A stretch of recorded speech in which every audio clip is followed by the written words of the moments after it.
Dobro jutro. Želim Sandri Božić, potpredsjednice Pokrajinske vlade i narodnom poslaniku u Skupštini Srbije iz Narodnog pokreta Srbije, Aleksandru Ivanoviću. Dobro jutro. Hvala vam što ste ovdje. Evo, gospodine Ivanoviću... Da mi, nažalost, živimo jednu kulminaciju zloupotrebe odlaska sa vlasti. 166 amandmana je podneto već za 3 dana. Čega se oni najčešće tiču? Amandmani. Amandmani, sve poslaničke grupe imamo... Ova prva 3 dana rasprave u Skupštini i evo... I da pričate barem o tome što je vidljivo i što sami građani Republike Srbije vide, a to je da je ovaj rebalans budžeta upravo budžet koji pre svega razmišlja o tome, pored socijalnih davanja koje ste prvo imali priliku da nekako spočitate, iako ta socijalna davanja jesu regularna i redovna davanja koja se apsolutno iz budžeta, iz rebalansa u rebalans ponavljaju, građanima se povećavaju plate, povećavaju se penzije.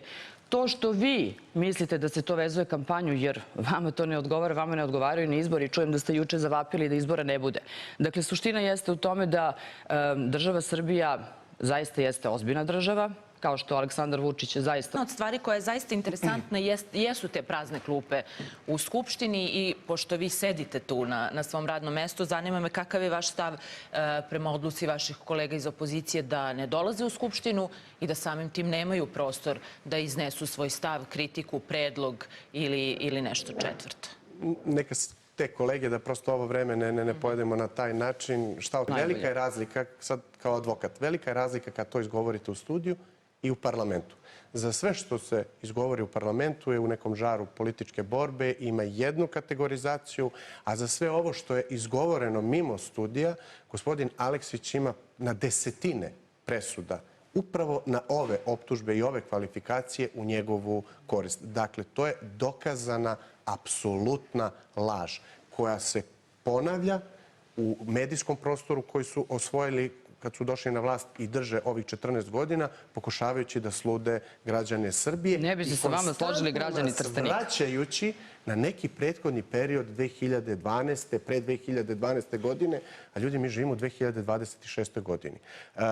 Kažete Expo. Expo je već doživao međunarodnu pozornicu. A možete da pogledate, žalosno je, nije to stvar sad pohvale. Žalosno je za građane Srbije. Jel vi, gospodine Ivanović, razumete šta znači Expo? Tek kada ova vlast ode sa vlasti.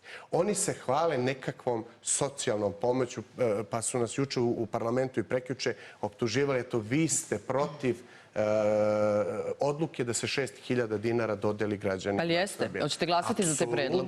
Ne da ih privolite da glasaju za vas, bez obzira koja ste stranka.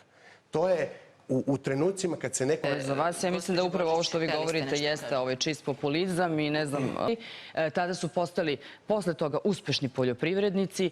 Ja nisam znala i Miroslav Aleksić uopšte ima afiniteta ka poljoprivredi, a ispod je čovek, eto, znači zaista, nemojte me pitati. Htjela sam evo sada da vas pitam. Ja pažljivo slušam, ali nisam. Vrlo je važno, znate, degutantno je da pijete, jedete pečenje i pevate patriotske pesme koji su zaista urađeni u prethodnih deceniju i nešto više od toga i koji mogu i da se vide i tako dalje.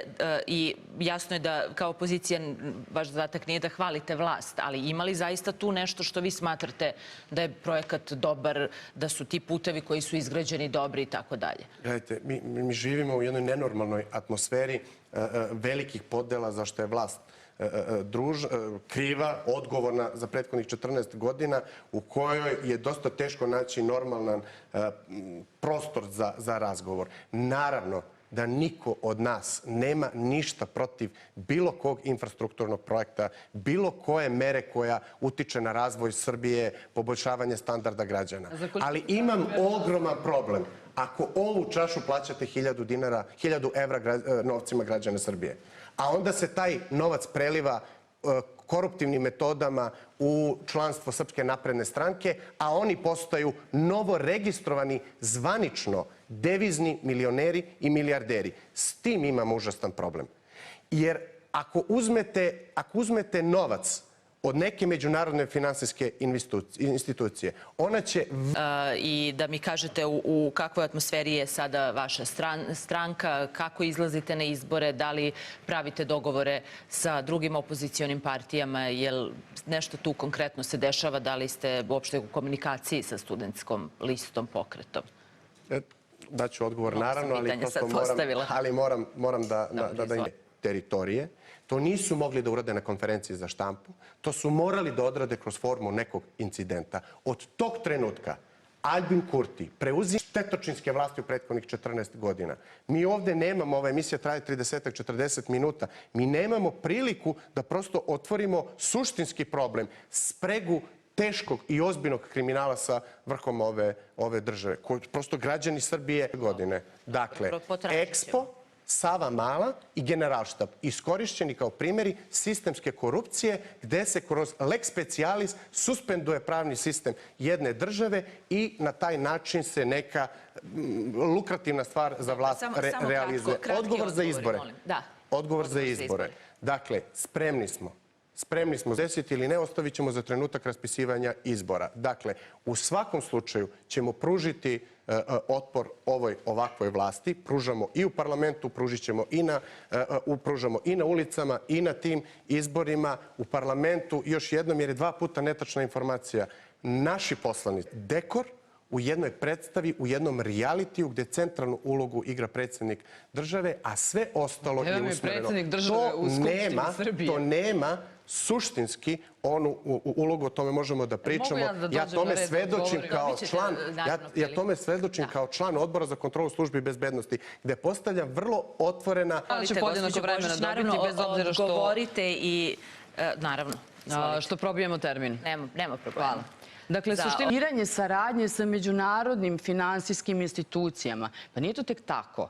Znači, to je apsolutno jedna, ajde da kažem, umrežena hidra koja u opozicionim redovima operiše vrlo dug niz perioda. I to je ono što oni žele da nam uvezu. Da nam stranci ovde odlučuju. Da ne odlučuju građani Srbije. Da slušamo sve njihove nove S i ostale zloglasne medije koji pokušavaju da naprave paralelnu stvarnost u Srbiji. I to je ono što oni žele.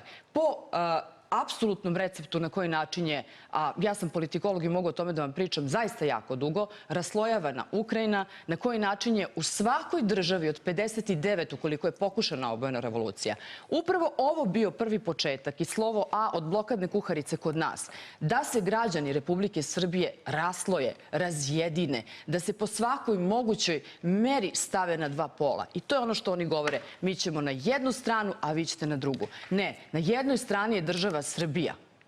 I ta strana je strana svakog poštenog građanina Republike Srbije. Ta strana je moja strana, ta strana je strana Aleksandra Vučića, Srpske napredne stranke i pre svega to je strana građana Republike Srbije, a vaša nikad nije bila. Da, probili smo 3 minute, nemamo zaista vremena. Bukvalno rečenica. Ajde, jedna. Bukvalno jedna rečenica. Apropo, 980 evra ide u njihov džep. 1000 evra naplaćivao gasovod takve čaše i zato će odgovarati vaš predsjednik. Na ovom razgovoru, hvala što ste izdvojili vreme. Eto, jedan od naših slogana je različita mišljenja, sva mišljenja. Pa eto, lepa prilika da čujemo 2 strane. Hvala vam.